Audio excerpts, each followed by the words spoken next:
Christmas time. Is anybody else as excited as I am about the holiday season? I think this year's Christmas is going to be the best Christmas ever. What would make this Christmas your best Christmas ever? Think big. No financial limits, no restrictions, no Christmas dream is too big. If you had to choose, which one of these things would make this your best Christmas? Would it be a new car?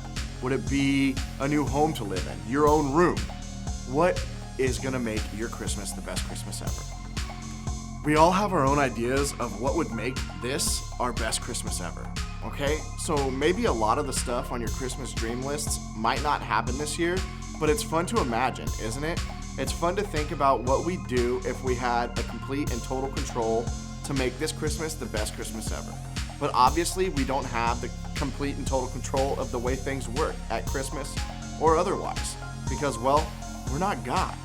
I mean, if any of us actually were God, we'd probably make some pretty crazy things happen, right? Maybe you might make homework go away forever. How amazing does that sound? The reason I think it's so easy for us to come up with this list of things we'd do or not do if we were God is because we all have this idea of what we think God does and doesn't do. We have an idea of how this whole faith thing works, and usually it falls into one of two categories, good or bad. In other words, we think God will do something for us if we're good, or he'll do something to us if we're bad. If we're good, like if we go to church, read our Bibles, and treat others well, then we'll think God will do good things for us. The more good stuff we do, the more good stuff God does for us in return. It's like we think God is a gumball or a vending machine. Maybe you've never used a gumball machine or haven't grown up using vending machines, so let me explain. When I was a kid, the vending machine was the main source of snacks in hockey rinks, hotels, bowling alleys, and skating rinks. We would find coins in the couch or in the seats of the car and head straight to the giver of Doritos and Suzy Q's, or any other processed snack of our choosing.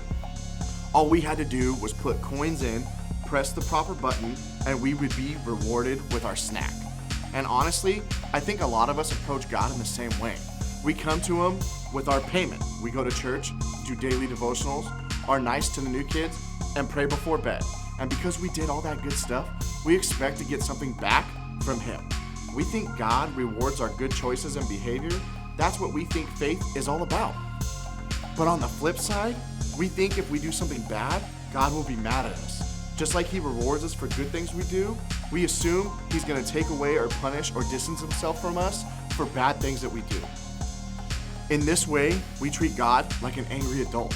We think he's just watching and waiting to catch us breaking his rules, and when he does, he'll definitely punish us. But can I tell you something?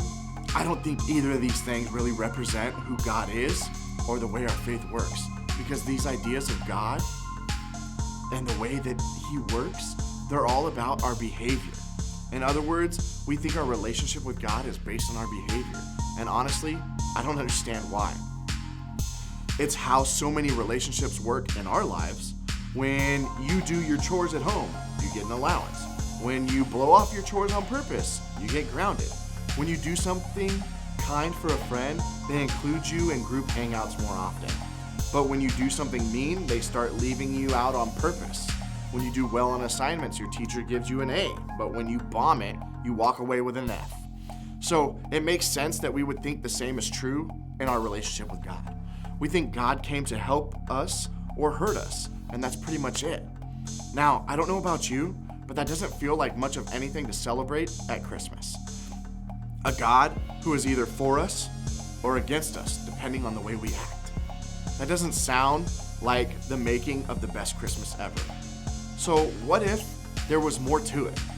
What if our relationship with God was different than other relationships?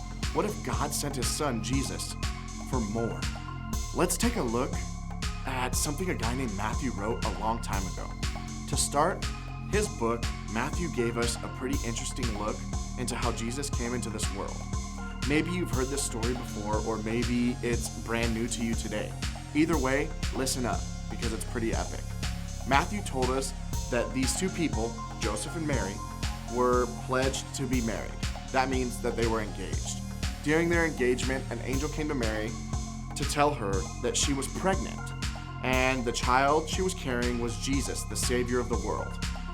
Now, this was especially crazy because Mary, well, she was a virgin, meaning she and Joseph had not done anything that can result in having a baby. And on top of that, to be pregnant and not be married was a huge deal during this time. When Joseph found out about the baby, he planned to break off the marriage with Mary. But then he changed his mind after an angel came to him too. And what the angel told Joseph about the baby Mary was carrying is something I think can help us understand more about who God really is at Christmas. Take a look at this.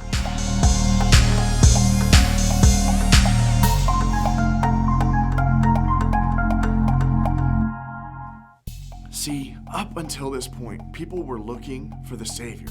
They were looking for the one God had promised would come and save them all from their sins. And I think just like us, they had a lot of different ideas about what he'd be like. Maybe they thought he would come as a king with lots of applause and a celebration. Or maybe they thought he would come as a mighty warrior and save them. Maybe they thought he would come riding on a cloud of smoke or something so glorious that there would be no doubt that he was God. But what really happened? God came in a way that nobody expected. He came as a baby to a young, poor couple. No glamour, no celebration, no special attention. Just Jesus quietly coming to earth to save us all, to love us, to show us one really important thing that the angel reminded Joseph. God is with us. That's why he came. God came to the world to be with us. And it's so important because to this point, people saw God a lot like how we do now. Distant, far away, unreachable, only concerned with how we act. There's no reward or punish, that's it. But the promise of Christmas isn't that God came to do whatever he wanted him to do. This isn't that. He came because he wants us to behave a certain way. It's simply that God is with us. And that's a pretty big deal, isn't it? I think we've all come to understand what it means to be with someone in a different way this year.